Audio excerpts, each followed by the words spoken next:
The late afternoon sun glints off a silver sedan parked awkwardly in my driveway, right in the spot where my car usually sits. It's a car I don't recognize, one I've never seen before. My pulse quickens as I slowly pull up behind it, the engine of my truck still running. Something's not right. I glance at the dashboard clock, 3:42 p.m. My wife, Lena, should be home, but this car? This doesn't belong here. With a deep breath, I turn off the engine and step out. The suburban street around me is calm, the sound of kids playing echoing in the background, but my senses are sharp. I quietly make my way to the side door leading to the garage and pause. My hand hovers over the handle as I hear something, a muffled laugh, a sound that doesn't belong. I push the door open just enough to peek inside. The garage smells of oil and summer heat. My stomach churns as I see Lena's car parked neatly, and next to it, that unfamiliar silver sedan. The doors are locked, the windows rolled up, but it's clear now. Someone is here, and they're not supposed to be. I step back and grip my phone tightly. Call her? Confront her? My thoughts swirl, but the decision is made for me when another sound comes from inside the house. Faint, unmistakable, and soul-crushing. Moaning. My blood runs cold.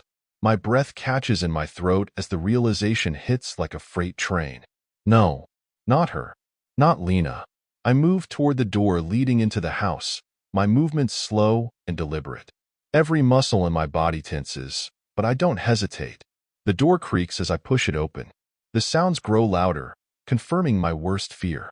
My heart pounds in my chest, and for a moment, I think I might black out. But I don't. I hold steady. I've heard enough. I step back into the garage, slamming the door harder than I intend. The sound reverberates through the still air, but I don't care. I need a plan.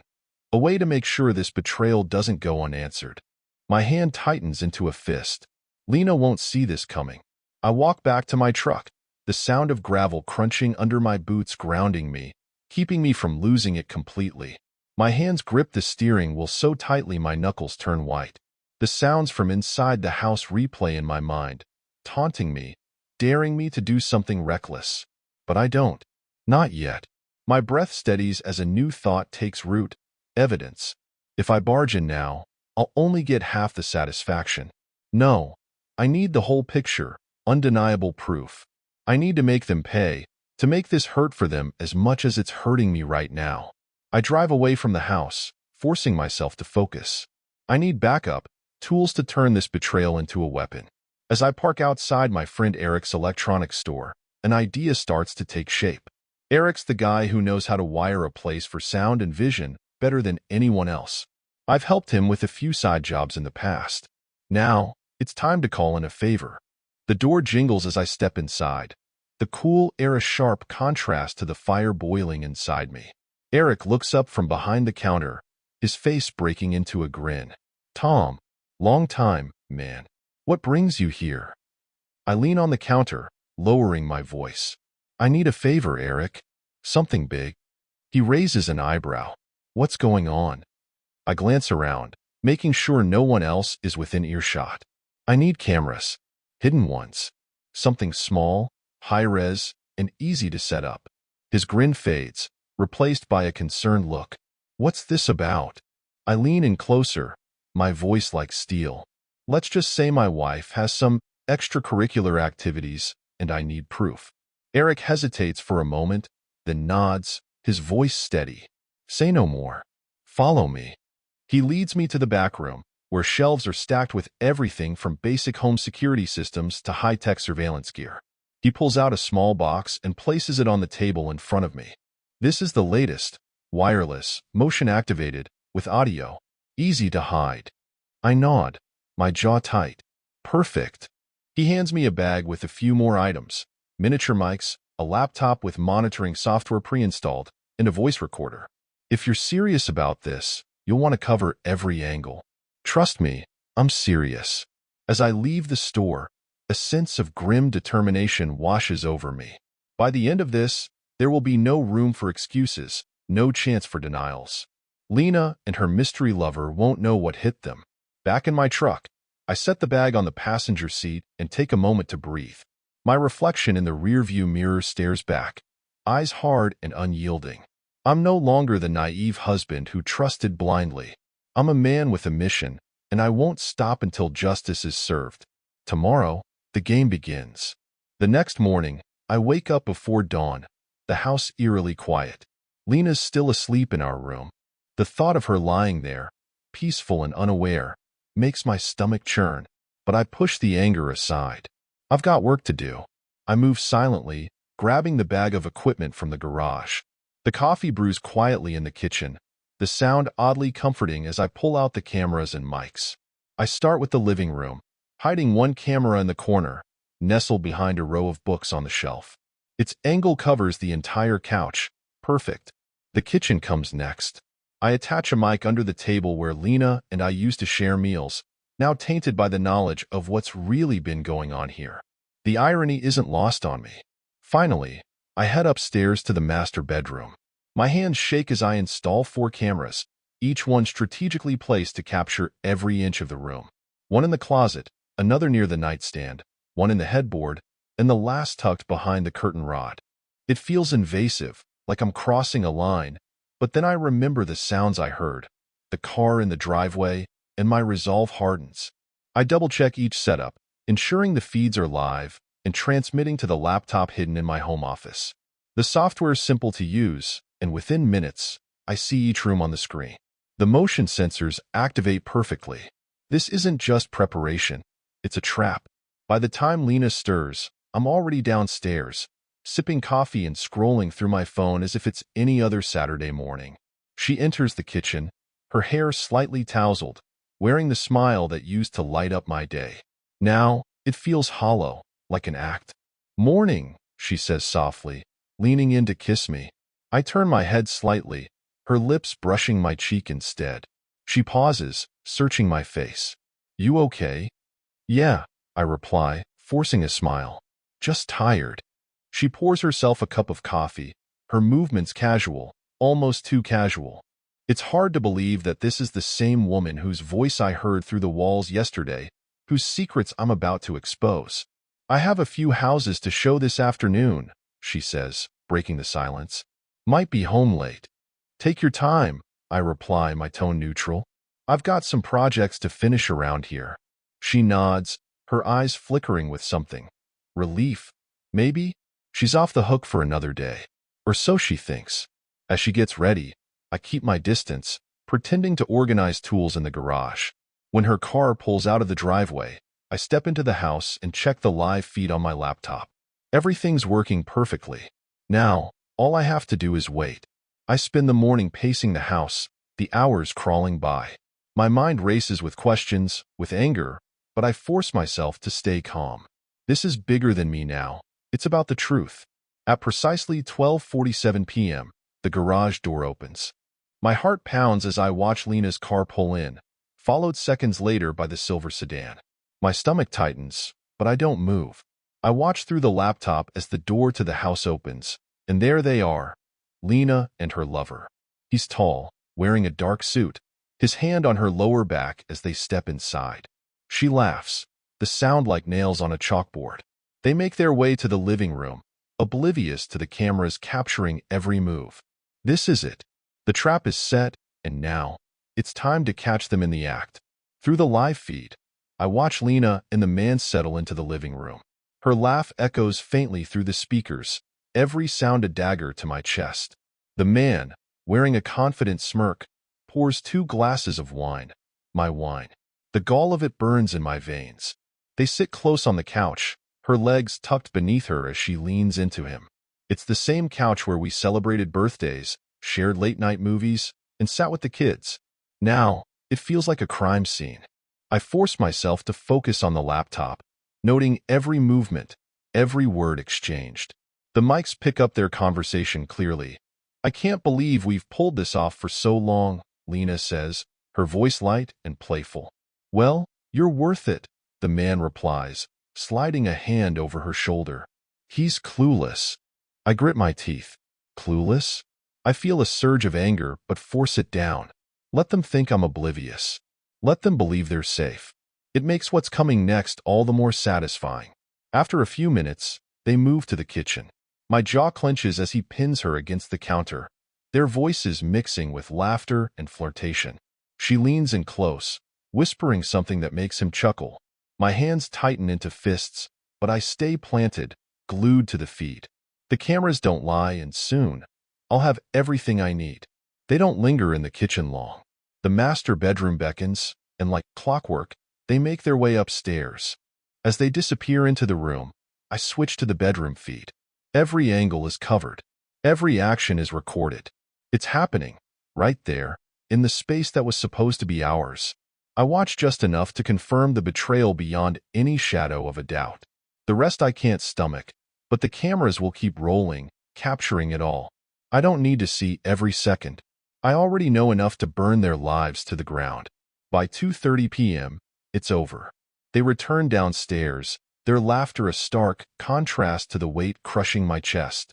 He leaves first, stepping into the garage and driving away without a care in the world. Lena lingers, straightening up the kitchen, her demeanor calm, as though nothing's happened. She even hums a tune under her breath. My phone buzzes, a text from her. Running a little late. See you soon. Love you. The audacity of it twists my stomach. I don't reply. Instead, I focus on downloading the footage, ensuring it's backed up securely. This evidence isn't just for me. It's for the world to see.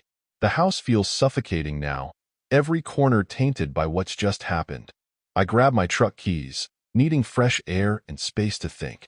As I drive aimlessly through the city, my mind races with possibilities. How do I make the fallout unforgettable? How do I ensure they feel every ounce of the betrayal I feel? One thing is clear. There's no turning back. By tomorrow, the world they've built on lies will come crashing down. By the time I return home, the sun is setting, painting the street in fiery oranges and reds, a fitting backdrop for what's coming. My truck rumbles into the garage, the door closing behind me with a low hum. The house is quiet, but my mind is anything but. Lena's car isn't in the driveway yet. Perfect. I grab the laptop and head to my office. My hands move swiftly as I review the footage again, pulling key moments, freezing frames that capture their audacity in all its glory. The way she laughed, the way they touched. Every detail screams betrayal. My jaw tightens, but I focus. This isn't just about anger anymore. This is about justice. The printer hums as it spits out the photos, large and clear, leaving nothing to the imagination. I lay them out on the desk, each one like a puzzle piece in the larger picture of her infidelity. Next, I grab a thick black marker and a stack of cardboard signs. Words flow onto the boards, sharp and deliberate. This couch saw more betrayal than love. On this table, vows were shattered. My wife chose him over her family, her boss, married with kids. I pause, the last board in my hand. This one's for her directly, the final blow. Your lies are exposed, Lena. We're done. The plan forms fully now. These signs, these photos, they won't just be for her eyes. They'll be for the world to see. I'll make sure every neighbor, every passerby, and every gossipy busybody knows what she's done. The humiliation will be hers to carry. I head to the garage, dragging out the living room furniture piece by piece. The couch goes first, followed by the kitchen table. The mattress from our bed is next, heavy and awkward but fueled by my rage. It finds its place on the front lawn. I stack the signs carefully, making sure they're visible from the street. The photos are stapled to each one, their glossy surfaces catching the dim light. As I step back to admire my work, my phone buzzes. It's Lena. On my way home. Need anything? My laugh is cold, echoing in the empty street. She has no idea what she's coming home to. No clue that her world is about to implode. I type a quick response, no, just hurry home. The clock ticks closer to her usual arrival time. I grab a lawn chair, setting it up on the driveway. The neighbors start to notice now. First, Mrs. Jensen from across the street, her eyes widening as she peers at the signs. Then the Thompsons, who step out of their house, whispering to each other as they point toward my lawn. Cars slow as drivers catch sight of the display, some pulling over to get a better look. By the time Lena's car turns onto the street, a small crowd has gathered. My heart races as her car slows, then stops in front of the house.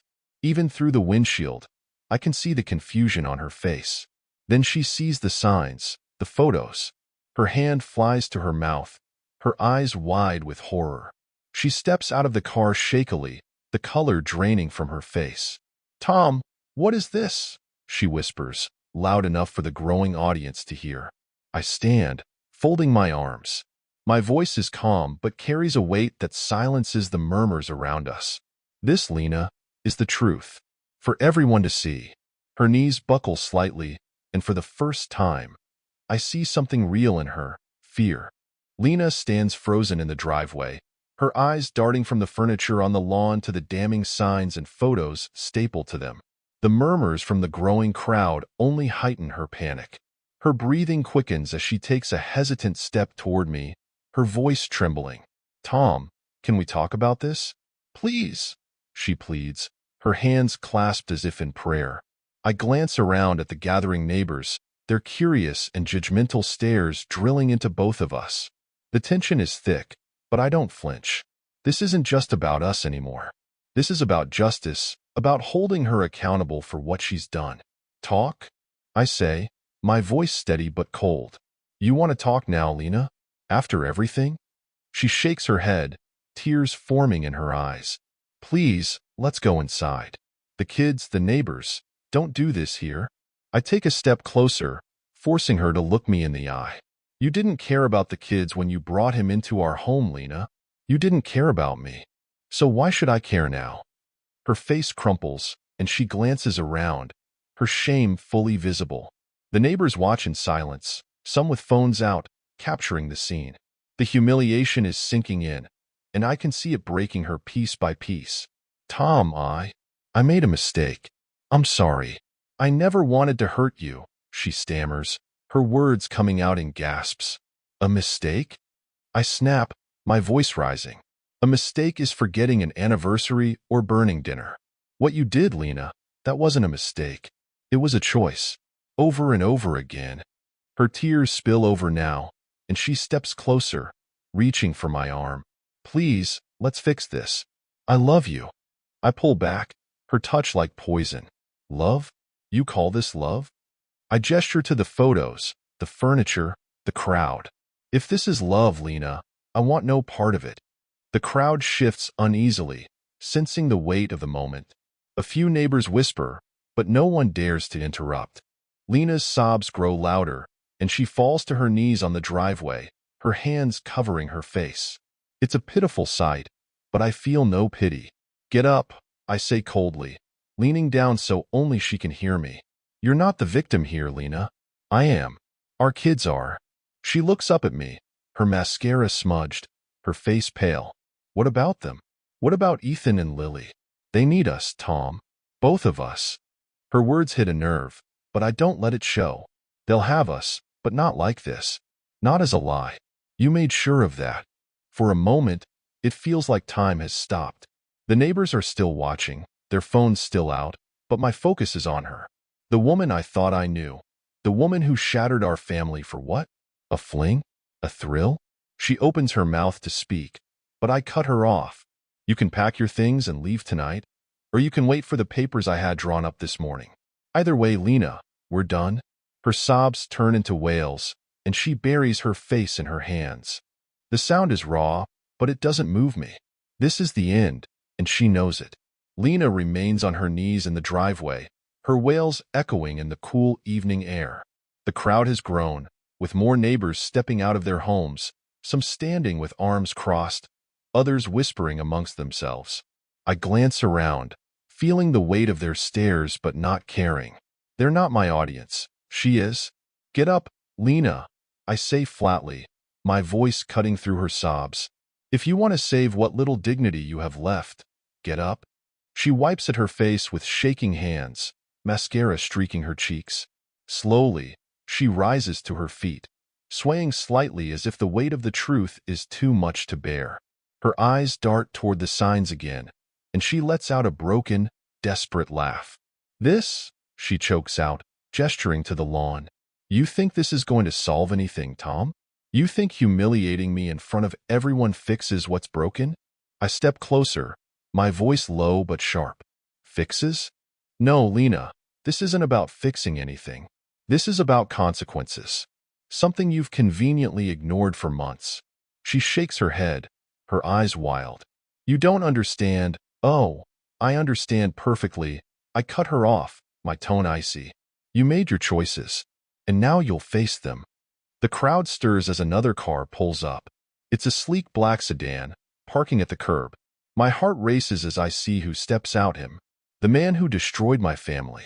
Dressed in a crisp suit, his tie loosened, he exudes arrogance even now. His eyes widen slightly as he takes in the scene.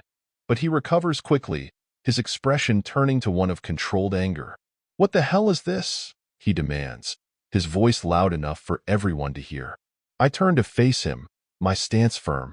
This, Stephen, is what happens when you play games with someone else's life. His jaw tightens, and he takes a step toward me. You had no right to do this. No right? I bark out a bitter laugh. You slept with my wife in my house, in my bed, and you think I'm the one out of line? Lena's head snaps toward him, her face twisting in panic. Stephen, don't. But he doesn't stop. You're pathetic, he spits, dragging your personal issues into the street like some drama queen. The crowd collectively gasps, and I feel the anger bubbling up again. But I don't give him the satisfaction of a reaction. Instead, I smile coldly. Pathetic? You know what's pathetic, Stephen? Risking your family, your career, and your reputation for someone who clearly wasn't worth it. His face reddens, but before he can respond, a voice cuts through the tension, a woman's voice. Stephen Rogers. The sound sends a ripple through the crowd, and we all turn to see her, his wife. Dressed impeccably, her heels clicking against the pavement, she strides forward with a fiery determination that commands attention. In her hand, she clutches a large envelope, her face a mixture of fury and pain. Oh, this just keeps getting better, I mutter under my breath. Stephen freezes, his bravado faltering. Jessica, save it, she snaps, her voice slicing through his weak attempt at damage control. She waves the envelope in his face. You think I didn't know? You think I wasn't going to find out? Thanks to him, she nods toward me. I have all the proof I need. Stephen stammers, but she doesn't let him finish. You're done, Stephen. Done as my husband, done as a father, and done as a business partner. Enjoy whatever scraps of a life you have left. Lena steps toward her, her hands raised defensively. Jessica, please. But Jessica cuts her off with a glare. Don't. You don't get to plead. You don't get to explain. You both deserve each other. With that, she turns on her heel and walks back to her car, slamming the door behind her. The engine roars to life, and within seconds, she's gone. Stephen stands there, stunned, his carefully crafted image crumbling before my eyes. Lena looks at him, her face pale and stricken, but he doesn't meet her gaze. He knows it's over. I step forward, looking him dead in the eye. You should leave. He hesitates, glancing at Lena one last time before nodding. Without another word, he walks to his car and drives off, leaving her standing alone in the driveway. As Stephen's car disappears down the street, Lena stands frozen in place, her face a pale mask of disbelief. The murmurs from the crowd have grown louder now, neighbors shaking their heads, some even pointing fingers. The spectacle is undeniable, and so is her shame. I step closer, my voice cutting through the tension like a blade. Still think this is fixable, Lena? She turns to me, tears streaming down her face, her lips trembling as she struggles to form words. Tom, please, can we talk inside? Away from all of this? I shake my head, keeping my distance. You wanted privacy when you brought him into our home, but you didn't deserve it then, and you don't deserve it now. Everyone here? They deserve to see the truth. She glances at the neighbors, her face twisting in a mixture of anger and humiliation. You're enjoying this, aren't you? She snaps, her voice breaking, dragging me through the mud, making me a joke in front of everyone. Enjoying it? I laugh bitterly. No, Lena, I'm enduring it. Just like I endured months of lies, just like I endured finding out my wife cared more about sneaking around than protecting our family. She takes a shaky step toward me, her voice dropping to a desperate whisper. Tom, I was stupid. I made a mistake, but it doesn't have to end like this. We can fix this. Please, for the kids. I feel a pang of guilt at the mention of Ethan and Lily, but I harden myself. Her words are hollow, a last-ditch effort to salvage what she knows is already gone. For the kids. I repeat, my tone sharp. The kids are all I care about, Lena. That's why I'll fight for joint custody. That's why I'll make sure they're not dragged into this any more than they already have been. But us? We're finished. Her shoulders slump, the weight of my words sinking in. She wipes at her face, smearing the remnants of her mascara. What do you want from me, Tom? To beg? To grovel? No, I say, my voice calm but firm. I want you to leave. Pack your things, take what you need, and go. Because if you don't, I'll make sure everyone who hasn't already seen the proof knows exactly what you've done. Her eyes widen in shock, but she doesn't argue. She nods, her head hanging low as she starts toward the house. The crowd begins to disperse, some lingering for a few last whispers before retreating into their homes. As she disappears inside, I let out a breath I didn't realize I was holding. The adrenaline that had been fueling me all day starts to fade, replaced by a hollow ache in my chest. I know I've won, but it doesn't feel like a victory. It feels like survival. An hour later, Lena emerges from the house with a single suitcase in hand. She doesn't look at me as she walks to her car, her steps slow and deliberate. The porch light casts long shadows, emphasizing the weight of each step she takes. At the car, she hesitates for a moment, gripping the handle before lifting the trunk lid. She tosses the suitcase in haphazardly, slamming it shut harder than necessary. Her head turns slightly, as if she's about to say something, but no words come. Finally, she climbs into the driver's seat, the car door creaking as it closes. For a moment, she just sits there, her face illuminated by the soft glow of the dashboard lights. Her hands grip the wheel tightly, knuckles white. When she finally looks up, our eyes meet through the windshield. There's no anger in her gaze, only exhaustion and something that might be regret. "I'll call about the kids," she says, her voice barely audible, the words carried by the still night air. "Do that," I reply, my tone clipped and cold. She nods once, more to herself than to me, and starts the engine. The car rumbles to life, and within seconds, she's backing out of the driveway. Her headlights carve a path through the darkness, and then she's gone, leaving nothing but silence in her wake. I stand there for a long time, staring at the empty street. The house behind me feels alien, its walls heavy with betrayal and memories I can't yet sort through. My breath fogs in the chilly night air as I finally turn and step back inside. The furniture is still on the lawn, the signs and photos still in place. I should clean it up, I know that. But not tonight. Tonight, I need the quiet. I head to the kitchen, the same kitchen where she betrayed me, and sit at the table. The irony isn't lost on me. The chair creaks beneath me as I lean back, staring at the space where she used to sit. My mind races with everything that's happened and what comes next. It doesn't feel like a victory. It feels like the start of something I'm not ready for. A life I'll have to rebuild from the ground up. Tomorrow, I'll deal with it.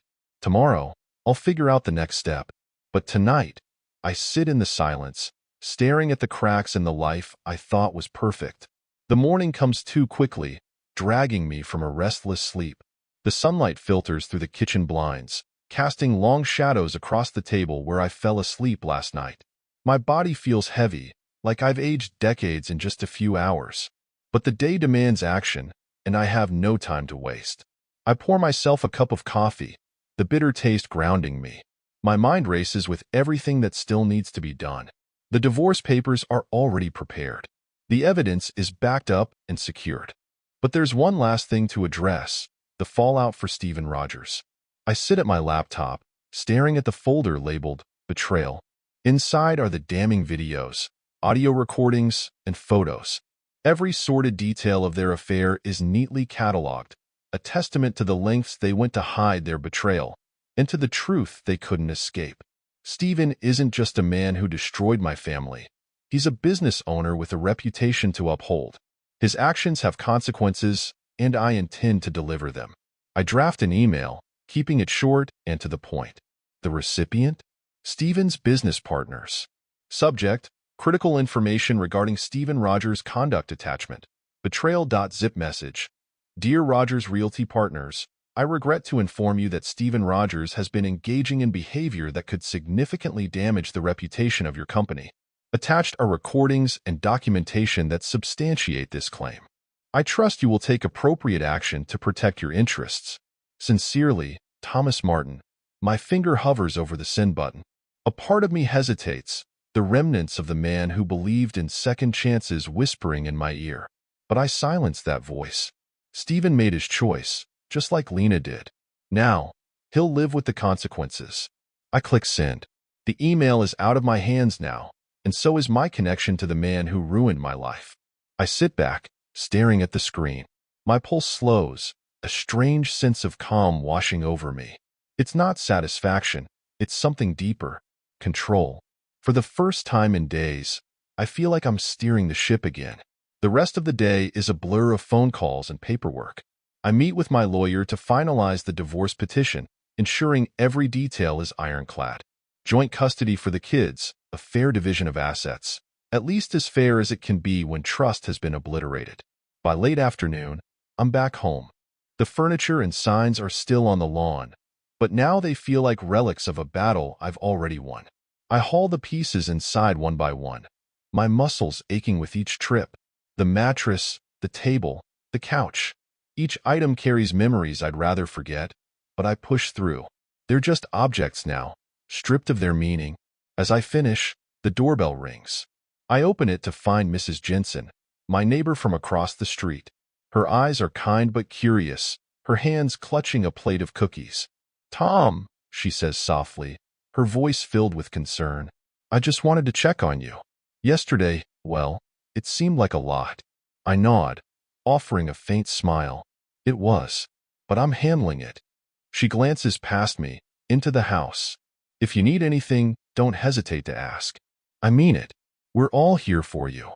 "Thanks, Mrs. Jensen. That means a lot." She hands me the plate, pats my arm, and walks back across the street. I close the door, the smell of warm cookies wafting through the air. For a moment, I allow myself a small sliver of comfort. The storm isn't over, but the clouds are beginning to part. Tomorrow will bring new challenges, but for now, I sit in the quiet and start to feel something I haven't in days: hope. The next morning begins with a familiar ping from my laptop. I glance at the notification, a new email from Rogers Realty Partners. My chest tightens as I open it. Subject: immediate action taken message. Mr. Martin, thank you for bringing this matter to our attention. We are appalled by Mr. Rogers' conduct and have taken swift action. As of this morning, Mr. Rogers has been removed from the company's partnership and employment. While this situation is regrettable, we appreciate your diligence in preserving the integrity of our firm. Sincerely, Rogers Realty Partners. A smirk tugs at my lips. Stephen's empire is already crumbling. But that's not all. I navigate to the folder where I've kept the final pieces of evidence, the damning recordings and videos. This time, the recipient isn't business-related. It's personal. Jessica Rogers, Stephen's wife. She deserves to know everything, just like I did. The email is simple and direct, much like the one sent to the company. I attach a handful of photos and a short video clip, enough to make the truth undeniable. With a final deep breath, I hit send. Within minutes, my phone buzzes. It's an unknown number, but I know who it is before I even pick up. "Tom Martin," I say evenly. "You son of a..." Stephen's voice booms through the receiver, venom dripping from every word. "You've ruined my life." I lean back in my chair, calm and collected. "No, Stephen, you ruined your own life. I just handed out the invitations to the show. You think this is over," he snarls. You'll what?" I interrupt, my tone sharp. "Sue me? Go ahead.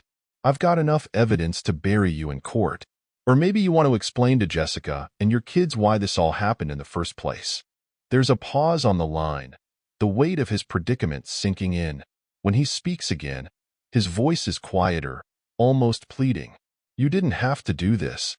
I sigh, shaking my head even though he can't see it. "No, Stephen, I did. Actions have consequences. Maybe now you'll think twice before wrecking someone else's life. The line goes dead, and I set the phone down, a strange sense of closure settling over me. The conversation was just noise, a desperate man realizing he's lost everything. But for me, it's another step forward. Later that day, I get a call from Jessica Rogers. Her voice is steady, but I can hear the pain beneath it. "Tom, I got your email," she begins. "Thank you." She pauses, taking a breath. "I'm sorry for what you've been through." "Don't apologize," I reply. "You didn't do this." "No, but I stayed blind to it for too long." Her voice hardens. "I've already filed for divorce. He won't get another chance to hurt me or my kids." We exchange a few more words before ending the call, and I feel a flicker of relief knowing someone else has found their way out of Steven's mess. The dominoes have started to fall, and there's no stopping them now. By the time evening comes, I'm exhausted but satisfied. The house is quiet, the chaos of the past few days finally giving way to a strange calm. For the first time, I feel like the worst might truly be behind me. The next day brings a challenge I've been dreading, explaining the situation to Ethan and Lily. It's one thing to unravel a marriage, but it's another to shield two innocent kids from the fallout of their parents' mistakes. I pick them up from my mom's house in the afternoon. They're excited to see me, their laughter and chatter filling the car as we drive home. For a moment, I consider keeping the illusion alive, letting them live in ignorance for a little longer. But I know better. They're smart, and they'll figure out something's wrong soon enough. It's better they hear it from me. After we settle in, I gather them in the living room.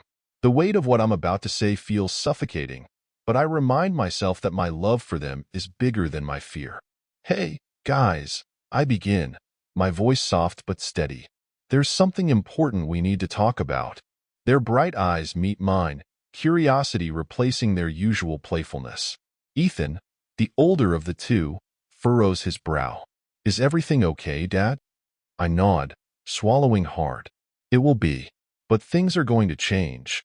Lily tilts her head, her small hands clutching her stuffed bunny. "What kind of change?" I take a deep breath, choosing my words carefully. "Mom and we're not going to live together anymore. It doesn't mean we don't love you. We love you more than anything. But sometimes, parents have problems that they can't fix." Their faces fall, confusion and sadness mingling in their expressions. Ethan shifts uncomfortably, his voice barely a whisper. "Are you getting divorced?" I nod, my chest tightening. "Yes, buddy. But that doesn't change how much we both care about you. You'll still see both of us. You'll always have us." Lily's lower lip trembles, and she climbs into my lap, burying her face in my chest. "Why can't you fix it, Daddy?" I stroke her hair, my throat tightening. "Sometimes, grown-ups make mistakes, sweetheart. Big ones. And those mistakes make it hard to stay together. But none of this is your fault. You're not to blame for any of it." Ethan looks at me, his eyes filled with a mix of anger and hurt. "Is it because of Mom?" I hesitate, torn between honesty and protection. Finally, I settle for something in between. "It's because of choices both of us made. But what matters now is making sure you're okay." Ethan doesn't look convinced, but he doesn't press further. Instead, he nods solemnly and turns to his sister, putting an arm around her. "We'll be okay, Lil. Dad's right." Their resilience amazes me, even as it breaks my heart. I hug them both tightly, silently vowing to be the anchor they need in the storm. Afterward, I let them go back to their games and toys, their laughter returning slowly but surely. Watching them play, I feel a strange mix of relief and sorrow. The hardest part is over, but the road ahead is still long. As the evening sets in, I make dinner, their favorite, spaghetti and meatballs. The kitchen fills with the familiar aroma, a small comfort in the sea of change.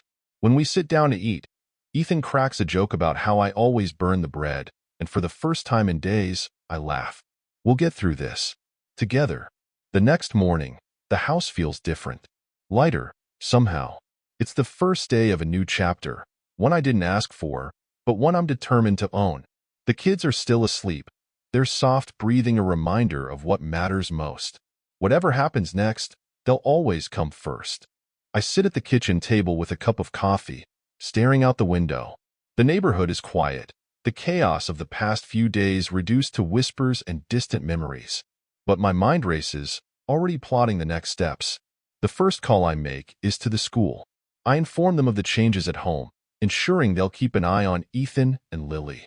The counselor offers to speak with them if needed, and I make a mental note to follow up. Next, I call my lawyer. The papers are ready, and he's scheduled a time for Lena to sign later this week. It's a formality at this point, but it still feels like a small victory. By mid-morning, the kids are awake, padding into the kitchen in their pajamas. Lily's hair is a tangled mess, and Ethan rubs his eyes groggily. I smile, ruffling his hair as I set a plate of pancakes in front of them. Big plans for today?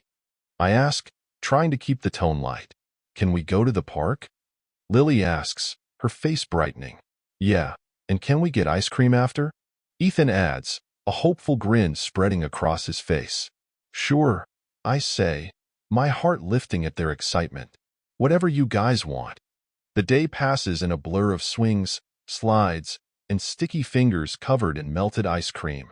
Their laughter echoes through the park, and for a few hours, it feels like everything is normal.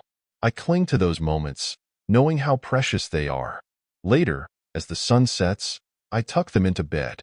Lily insists on hearing her favorite story, and Ethan asks if we can watch a movie tomorrow night. I promise we will. They fall asleep quickly, their faces peaceful, and I linger in the doorway for a moment, watching them. Back downstairs, I check my email. There's a message from Jessica Rogers. Subject, thank you message. Tom, I wanted to thank you again for sending me the truth. It hurt, but it also gave me clarity. Stephen and I are officially separating, and I've already started the paperwork. I've also decided to sell the house and move closer to my family.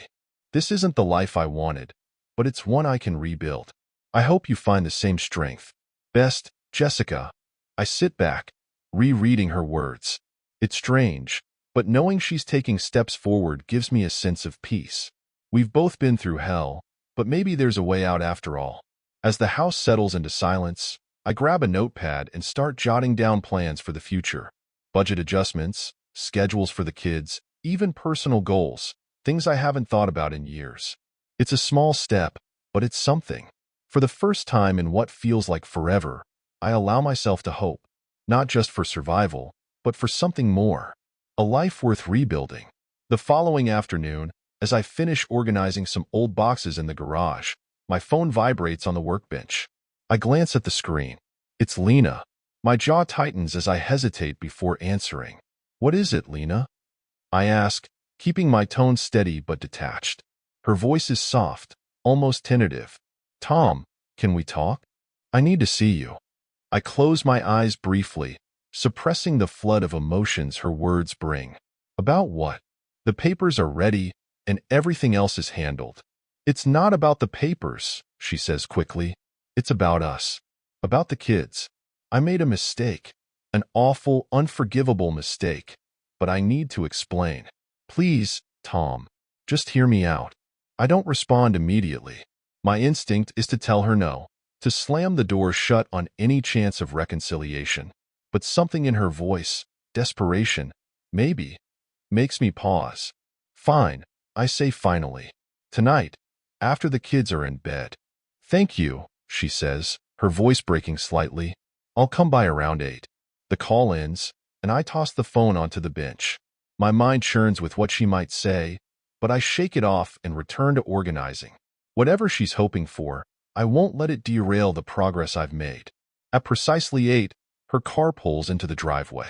I watch from the window as she steps out, her face pale and drawn.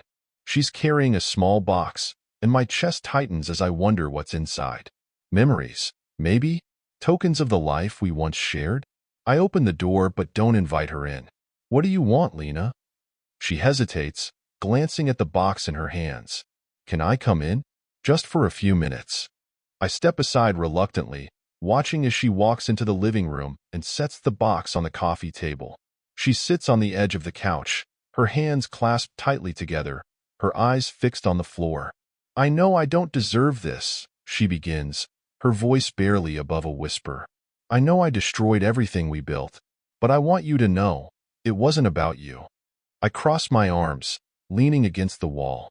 That's the excuse you're going with? That it wasn't about me? You cheated, Lena. You lied. How is that not about me? She flinches at the sharpness in my tone, tears brimming in her eyes. I was selfish. I got caught up in something I couldn't control. But it wasn't because I didn't love you. I did. Her voice cracks. I do. Don't, I say firmly, cutting her off. Don't try to twist this into some story where you're the victim. You made choices, Lena, and now you're facing the consequences. She nods, wiping at her tears. I know, but I had to try, Tom. For the kids, if not for us. I glance at the box on the table. What's in there? She hesitates before opening it, revealing a collection of photos, trinkets, and handwritten notes. Memories, she says softly. Things that mattered to us. I thought maybe they could remind you of what we had. My stomach turns as I stare at the contents. Each item feels like a slap in the face, a reminder of what she destroyed. I step forward, closing the box and pushing it back toward her. Take it, I say, my voice cold. You don't get to rewrite history, Lena. You don't get to pretend this didn't happen. Her tears fall freely now, but I don't falter. I'll always care about you, Tom, she says, standing shakily, even if you never forgive me. I step back as she walks to the door, her shoulders slumped. For a moment, I feel the faintest twinge of pity, but it passes as quickly as it comes. She turns once before leaving, her eyes searching mine for something, anything. I give her nothing. The door closes behind her, and I let out a long breath. It's over. Whatever shred of hope she had left is gone, and I feel nothing but relief. The house is quiet after Lena's departure, the silence heavier than usual. I sit in the living room, staring at the empty space where the box of memories had been moments ago. Her attempt to salvage something from the wreckage of our marriage lingers in my mind, but it doesn't sway me. The damage is done, and there's no turning back. I stand, pacing the room, my thoughts shifting to the kids. They deserve stability, not the chaos Lena's decisions have brought into their lives. They're my focus now. Everything I do moving forward will be for them. The next morning, I wake early, determined to keep moving forward. After dropping Ethan and Lily off at school, I head to a small real estate office across town. It's not a flashy place, but it feels right, practical and honest. A clean break from the past. The agent greets me with a warm smile. Looking to buy or rent? Rent, for now, I say, returning the smile. Something simple but big enough for my kids to feel at home. She nods, pulling out a folder of listings. We've got a few places that might work. Let me show you. An hour later, I'm standing in the living room of a modest 3-bedroom house on a quiet street. It's not much to look at, plain walls, scuffed floors, but it feels like a fresh start, a place to build something new. I'll take it, I tell the agent, surprising even myself with the certainty in my voice. By the time I pick the kids up from school, the lease is signed, and the keys are in my pocket. As we pull into the driveway of our current home, Ethan looks at me curiously. Dad, you're smiling, he says. What's up? I ruffle his hair, grinning. You'll see. That evening, I gather the kids in the living room. The tension of the past few days still lingers, but their curiosity shines through. Lily sits cross-legged on the couch, clutching her bunny, while Ethan leans forward, his expression serious. I have some news, I begin, keeping my tone light. We're moving. Their eyes widen, and Lily's voice is a mix of excitement and confusion. Moving? To where? To a new house, I explain. It's smaller, but it'll be ours. A fresh start. Ethan frowns slightly. What about Mom? She'll still be close by, I assure them. You'll spend time with both of us. But this house, it's where we'll make new memories. Just the 3 of us. Lily's face lights up. Can I pick my room? Of course, I say with a smile. You both can. Ethan's frown softens, and he nods slowly. Okay, I guess that's cool. I let out a breath I didn't realize I was holding. Their acceptance feels like a weight lifting off my shoulders. We're taking the first step together, and that's what matters. Later, As I tuck them into bed, Lily hugs me tightly. "I think the new house will be nice, Daddy," she whispers. "It will," I promise her. "It'll be home." Ethan watches from his bed, his face thoughtful. "Dad," he says as I turn to leave. "Yeah, buddy? You're doing a good job," he says quietly. "With everything." The lump in my throat makes it hard to respond, but I manage a smile. "Thanks, Ethan. That means a lot." As I close their door, I feel a renewed sense of purpose. The past may still haunt me, but the future is mine to shape. For the first time in a long while, I feel hope, not just for me, but for the life I'll rebuild with my kids. The day of the move comes faster than I expect, a whirlwind of packing boxes, loading trucks, and saying goodbye to a house that once held so much meaning. It feels bittersweet, but mostly it feels like shedding a skin that no longer fits.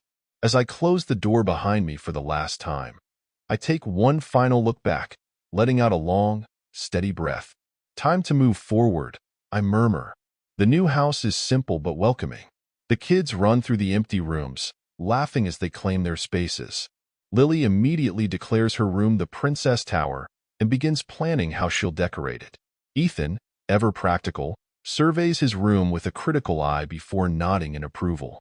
Once the last box is unloaded, I collapse onto the couch, a cheap but sturdy piece I bought specifically for this house. It's not the old couch, the one stained with betrayal. This one is new, untainted, a small symbol of a clean slate. The kids join me, their excitement contagious. "When can we paint?" Lily asks, her eyes wide with anticipation. "Soon, I promise. But first, pizza." Their cheers echo through the house, filling it with life for the first time. I order a large pizza, and we eat it straight from the box, sitting cross-legged on the living room floor. It's messy, chaotic, and perfect. As the weeks pass, we settle into a routine.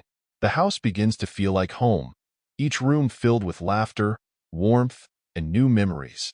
Ethan and Lily adjust quickly, their resilience a constant source of inspiration for me. Their strength reminds me why I fought so hard to keep our family intact, even in a different form.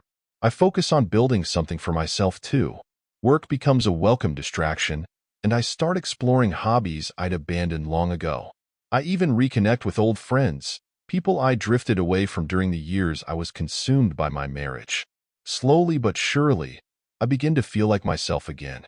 One afternoon, while sorting through the last of the unpacked boxes, I come across an old photo album. Flipping through its pages, I see snapshots of a life that feels distant now, smiles and moments that once seemed unshakable. I pause on a photo of Lena and me from our honeymoon, her head resting on my shoulder, our faces lit with happiness. I feel a pang of sadness, but also a strange sense of closure. That chapter is over, but it doesn't have to define the rest of the story. I close the album and set it aside, deciding to keep it, not as a reminder of the pain, but as a testament to how far I've come. Months later, I'm at the park with the kids, watching as they chase each other through the grass. Their laughter carries on the breeze, filling the air with joy. A woman sitting nearby smiles at them, then at me. "They're adorable," she says, her voice warm. "You must be proud."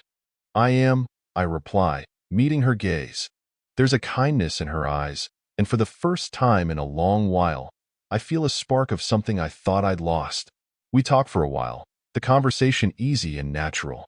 When it's time to leave, she waves goodbye, and I realize I'm smiling.